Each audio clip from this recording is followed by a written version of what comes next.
అందులో నిత్య కర్మలు, నైమిత్తిక కర్మలు, ప్రాయశ్చిత్త కర్మలు వీటిని వివరించుకున్నాం. అసలు అయితే ఈ కర్మలు చేస్తూ ఉన్నాం.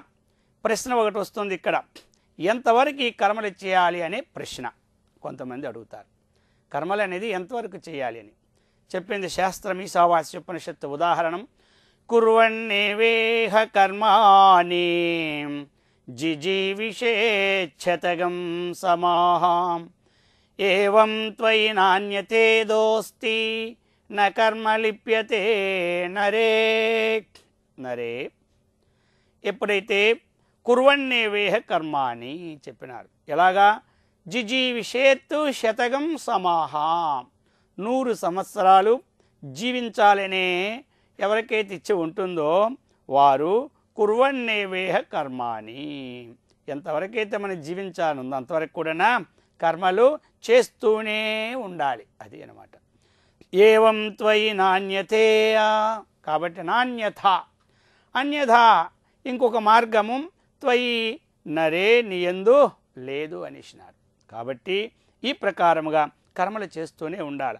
అలా చేస్తూ ఉంటే చేసే కర్మలు భగవదర్పణ బుద్ధితో కర్తవ్య కర్మలను చేస్తూ ఉంటుంటే అందువలన కర్మ నలిప్యతే నరే, ఆ కర్మల యొక్క ఫలములకు బద్ధుడు కాదన్నమాట. ఈ విధముగా చేయాలి కర్మలు.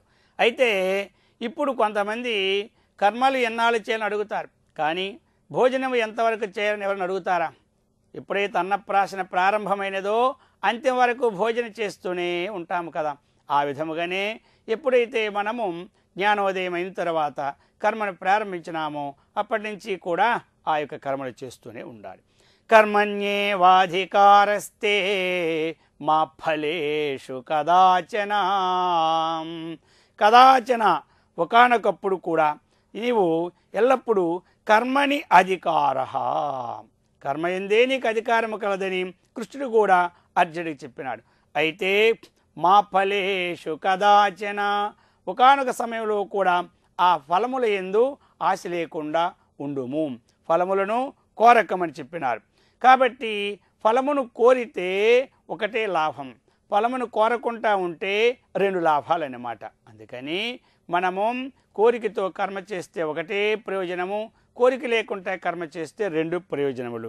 ఏమిటి 2 ప్రయోజనములు అంటే, ఏదైతే కోరుకున్నామో అదే వస్తుంది. కోరిక లేకుండా చేస్తే కోరకపోయినా అది వస్తూ ఉన్నది. రెండవది అంతఃకరణ శుద్ధి మానవునికి ఏర్పడుతుంది. అందుచేత ఈ సకామ కర్మకి ఫలం 1, నిష్కామ కర్మ ఫలంకి 2 అని చెప్పినారు. క్రీతే ఇది కర్మ చేష్టా విశేషక నామ కర్మ. కర్మ అంటే ఏమిటి? ఏది చేయుచున్నామో అదే చేష్ట, కదలిక అన్నమాట. ఈ విధముగా కర్మని వివరించుకున్నాం. ఇక క్లేశ కర్మ విపాకము సూత్రంలో విపాకం, విపాక శబ్దానికి అర్థం మనం ఇప్పుడు తెలుసుకుంటాం. విపాకం అనగా ఫలము అని అర్థం అన్నమాట. ఏమిటా ఫలము? కర్మల యొక్క ఫలం. ఇంతవరకు క్లేశములకి ఈశ్వరుడు బద్ధుడు కాడు. అంటే క్లేశములకు ఈశ్వరుడు అంటాడు, కర్మలకి ఈశ్వరుడు అంటాడు, కర్మ ఫలములకు కూడా ఈశ్వరుడు అంటాడు. విపాకం అంటే ఫలం అన్నమాట. మనము కర్మ చేశాము, ఆ కర్మకి ఒక ఫలం ఉంటుంది. ఆ ఫలము ఈశ్వరునికి సంబంధము ఉన్నదా లేదా అంటే ఆ ఈశ్వరునికి ఆ ఫలము కూడా సంబంధం లేదు చెప్తూ ఉన్నాడు. ఈ విధముగా ప్రయోజనమనుద్దిశ్య మందోపి న ప్రవర్తతే, ప్రతి వారు కూడా ఒక ఫలాన్ని కోరే పనిచేస్తూ ఉంటారు. ఆ విధంగా మనము ఫలాన్ని కోరి పనిచేసేటప్పుడు ఆ ఫలానికి బద్ధులవుతాం, అనుభవించవలసిందే. మరి అనుభవించుకుంటే ఎక్కడ పోతుంది అది? కాబట్టి ఈ విధముగా మనము చేసే శుభాశుభ కర్మల వలన కలిగే ఫలమే సుఖ దుఃఖాలు. శుభకర్మ చేసేటప్పుడు దానికి ఫలమేమిటి? సుఖం అన్నమాట. ఆ విధంగా అశుభ కర్మ చేసేటప్పుడు ఫలము దుఃఖం అన్నమాట. కాబట్టి మనము చేసుకున్నటువంటి కర్మఫలమే ఇప్పుడు మనం అనుభవిస్తున్నాం. అంతేకాని ఎవరూ మనకి హాని చేయరు, ఎవరూ మనకి మేలు చేయరు. కాబట్టి వారి నిమిత్త మాత్రులు అన్నమాట. కారణం ఏమిటి? కర్మ. ఆ కర్మ యొక్క ఫలము అది. ఈ కర్మఫలం ఎలా ఉంటుంది? జాతి, ఆయుష్, భోగము అన్నటువంటి విశేషణములతో ఉంటుందన్నమాట. మనము చేసే కర్మఫలం బట్టి జాతి అంటే జాతిర్జన్మ, ఏ జన్మది? దేవజన్మ, మనుష్య జన్మ, ఆ విధంగా జన్మలు అన్నమాట, పశుపక్షాది జన్మలు. ఇక బ్రాహ్మణత్వాది జన్మలు, ఈ విధమైనటువంటి జన్మలు. ఆయుష్, ఆయుష్ అంటే దీర్ఘకాలం ఆయు పరిమాణం, ఆ విధంగానే అల్పకాలం ఆయు పరిమాణం, ఆ విధంగానే మధ్యమకాల ఆయు పరిమాణం. ఈ ఆయు పరిమాణం కూడా ఆ కర్మ మీదే, కర్మఫలం మీద ఆధారపడి ఉందన్నమాట. భోగం, ఇప్పుడు ఇంద్రియములతో విషయాలని మనం అనిపిస్తూ ఉన్నాం. ఆ అనుభవం ఇంద్రియ బలము, ఆ విధంగా కాలు, కన్ను, చెవి ఆరోగ్యంగా వస్తు ప్రాప్తములు, ఈ భోగములు కూడా ఇది ఫలం అన్నమాట. మనం చేసినటువంటి కర్మఫలము జన్మ, ఆయుష్, ఆ విధంగా భోగము, వస్తు ప్రాప్తములు ఇవన్నీ కలుగుతూ ఉంటుంటాయి ఆ ఫలానికి. అయితే ఎప్పుడు చేసే కర్మ అనేది సదాచార కర్మ అయితే ఇహలోకములోను సుఖమే, పరలోకములోను సుఖమే.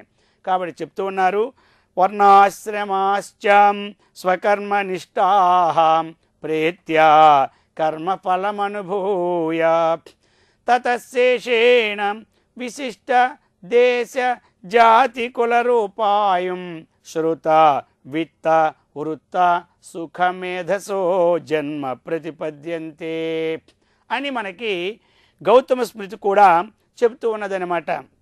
వర్ణాశ్రమాశ్చ, వర్ణములు ఆశ్రమములు, వర్ణములు చెప్పుకుంటాం, ఆశ్రమాలు చెప్పుకుంటాం. మనం బ్రాహ్మణత్వాది వర్ణములని, బ్రహ్మచర్యాది ఆశ్రములని చెబుతాం. కాబట్టి ఆశ్రమం తీసుకుంటే అందులో ఆ వర్ణాలన్నీ వచ్చేస్తాయి అన్నమాట. ఇంతవరకు మనం చెప్పుకున్న ఆశ్రమ ధర్మాలన్నీ కూడా, ఆ ధర్మాలన్నీ కూడా వర్ణాశ్రమాశ్చం, బ్రహ్మచర్యాశ్రమం ఉండేవారు బ్రహ్మచర్య ధర్మాలు, గృహస్థాశ్రమం వారు గృహస్థ ధర్మాలు, సన్యాసాశ్రమం వారు సన్యాసి ధర్మాలు, వానప్రస్థాశ్రమం వారు వానప్రస్థ ధర్మాలు చక్కగా స్వకర్మ నిష్ఠాం, తన కర్మలో నిష్ణాతులై చక్కగా చేస్తూ ఉంటే ఇలాంటి వారందరూ ప్రేత్యా మరణించిన తరువాత కర్మఫలమనుభూయాం, ఆ కర్మఫలాన్ని చక్కగా ఆయా లోకాల్లో అనుభవించిన తర్వాత భూయః అనుభవించి తరువాత తతశేషేనా ఆ మిగతా కర్మఫలం ఉంటుంది. ఎంత కర్మఫలం మనం అనుభవించినా మరలా కొంత మనకి ఈ భూలోకములో అనుభవించడానికి శేషం ఉంటుందన్నమాట. ఆ విధంగా ఆ శేషేణ విశిష్ట దేశ జాతి కుల రూపాయు, ఈ కర్మఫలము ఆయా లోకాలకు వెళ్ళి అక్కడ అనుభవించిన తరువాత మానవ లోకానికి వచ్చి ఎక్కడ ఏ విధంగా వారు జన్మిస్తారో ఆ విషయాన్ని గౌతమ స్మృతి చెప్తూ ఉంది. విశిష్ట దేశ జాతి కుల, ఈ విశిష్ట పదము అన్నిటిని అన్వయించుకోవాలి. అంటే మంచి దేశం అన్నమాట. విశిష్ట దేశం అంటే ఏమిటి? మంచి దేశం. అన్ని దేశాల కన్నా మన భారతదేశం చాలా గొప్పదన్నమాట. ఎందుకంటే వేద వాంగ్మయం చక్కగా పరిపాలన భారతదేశంలో ఉంది. ఆ విధంగానే పాతివ్రత మహాత్మ్యం కూడా మన భారతదేశంలోనే ఎక్కువ ఉందన్నమాట. అందుకని ఇటువంటి దేశంలో జన్మ ఎత్తడం కూడా చాలా విశిష్టత అన్నమాట. ఆ విధంగా జాతి జన్మ, ఆ జాతిలో కూడా మంచి యొక్క జన్మ ఎత్తడం చాలా శ్రేష్టమన్నమాట. కులం, ఒక్కొక్క కులం ఉంటుంది, పరమ పవిత్రమైనటువంటి కులం అన్నమాట. అలా అటువంటి కులంలో వారి జన్మ వస్తుంది. ఇక రూపం, ఇప్పుడు అనేకమైనటువంటి చక్కనైనటువంటి సుందరమైనటువంటి రూపం మనకు కలుగుతుందంటే కారణం ఏమిటి? పూర్వజన్మ యొక్క ఆ కర్మఫలమే కారణం, ఇంకొకటి కాదు. ఆయువు, కొంతమంది 100 సంవత్సరాలు బ్రతుకుతున్నారు. అంతా బ్రతకడానికి కారణం ఏమిటి? ఆ కర్మఫలమే కారణం. శృతం, జ్ఞానం, కొంతమంది ఎంతో విజ్ఞానాన్ని సంపాదించుకుంటున్నారు లోకములో. ఈ జ్ఞానం కలగడానికి కారణం ఏమిటి? ఆ కర్మఫలమని చెప్తున్నారు. విత్తం, విత్తం అంటే ఏమిటి? ధనం. ధనం లేకపోతే ఈ రోజుల్లో ఏ కార్యము కూడా జరపలేమన్నమాట. అందుకనే సామాన్యంగా అంటారు, ధనం మూలం ఇదం జగత్తు, ఈ జగత్తంతా ధనముతో ఉన్నదే అని. ఆ విధంగా ఆ ధనము మనకి ఈ జన్మలో చక్కగా కలగాలి అంటే, కలుగుతున్నదంటే కారణం ఏమిటి? ఆ పూర్వజన్మ యొక్క కర్మఫలం. వృత్తం, ఈ విధమైన చక్కనైనటువంటి చరిత్ర కూడా కలిగినటువంటి వారి యొక్క వంశంలో మనం పుడతామన్నమాట. సుఖం, పుట్టిన తర్వాత కూడా సుఖం అన్నమాట. కొంతమందికి ఎంతున్నా సరే సుఖానుభూతే ఉండదు, ఎప్పుడూ దుఃఖంతోనే ఉంటారన్నమాట. ఎందుకంటే వారి కర్మఫలములో ఈ సుఖానుభూతి తగిన ఫలము లేదన్నమాట. ఆ విధంగా ఈ సుఖం రావాలన్నా, మనకి సుఖం అనుభవించాలన్నా ఆ కర్మఫలమే కారణం. ఇక మేధసహ, మేధస్సు అంటే తెలివైన మాట. కొంతమంది ఒక్కసారి చెప్పేసరికల్లా పడుతుంది, కొంతమందికి 10 సార్లు చెప్తే పడుతుంది. ఈ కారణం ఏమిటి? ఆ కర్మఫలమే కారణం. ఈ విధముగా జన్మ ప్రతిపద్యంతే, జన్మ వస్తుందన్నమాట. అందుకని మనము చేసినప్పుడే మంచి కర్మ చేసుకున్నామా, వచ్చే ఫలము మంచి ఫలం వస్తుందన్నమాట.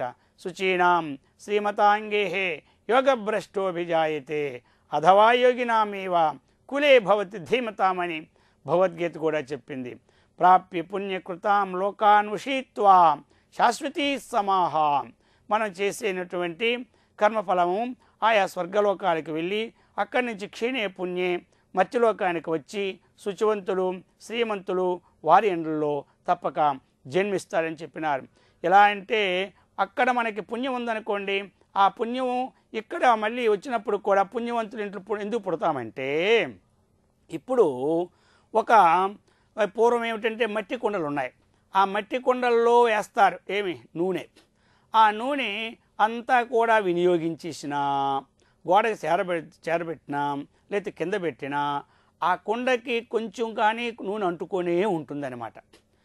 నూనెంతా వీరు కూరగాయలకో లేదా వంటకో వినియోగించినా ఆ కుండకి కొంత అంటుకొనే ఉంటుంది. సడన్గా ఓ దెబ్బ తగిలిందనుకోండి కాళ్ళకి, ఏమంటారు? అరే ఆ కుండలో నూనె తీసుకురా అంటారు. నూనె అంతా అయిపోయిందని ఇంటి వాళ్ళు చెప్పినా కుండకు కాస్త ఉంటుంది, పట్టుకురా నీకెందుకు అంటారు.